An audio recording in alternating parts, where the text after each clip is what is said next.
বেড়া গুড়িয়ে দিল এলাকাবাসী। গ্রেপ্তার মক্ষীরানী সহ 2 যুবক। ঘটনা শুক্রবার রাতে পশ্চিম গনকি গ্রাম পঞ্চায়েতের চরগনকি এলাকায়।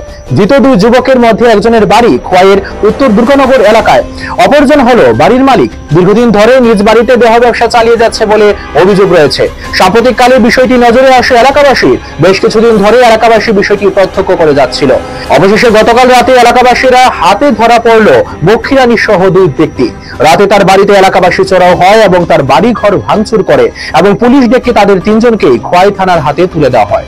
জনৈক এলাকাবাসী জানান, বেশ কিছুদিন ধরে বিভিন্ন এলাকার যুবক যুবতীদের এনে বাড়ির মালিক বাড়িতে দেহ ব্যবসা চালিয়ে যাচ্ছে। বিষয়টি নিয়ে বাড়ির মালিককে বেশ কয়েকবার সতর্ক করা হলেও সে এলাকাবাসীর কথায় কর্ণপাত করেনি এবং নিয়মিত ব্যবসা চালিয়ে যাচ্ছে। তার কুপ্রভাব এসে পড়ছে এলাকার যুবক যুবতীদের মধ্যে। শেষমেশ বাধ্য হয়ে এলাকাবাসী পদক্ষেপ গ্রহণ করে অভিযুক্ত বাড়ির মালিকের কঠোর শাস্তির দাবি জানিয়েছে এলাকাবাসীরা।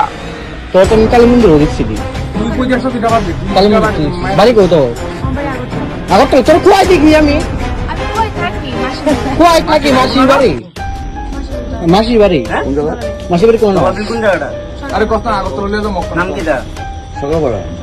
আগরতলা কোন বাড়ি তো? আচ্ছা আর কথা না, চলো তুই যাও, যা কিটা ইডি কিটা ইডি কিটা আরে ইডি কিটা লাগা তো তেরা পাঁচ মানুষ তো এই তুমি এখন তো গাছ না তো দেখি না আমার লাগা তোরা পুষে তোরা আমার জায়গা নাই, আমি থাকি না। তুমি গেলি আর কোনো বিয়ে দিয়া করতে না, তাই পুরো হিন্দু হয়ে কি বলবি? তুমি গেলি রাখছো আমার কইছে থাকতো, তার আমি জায়গা নাই।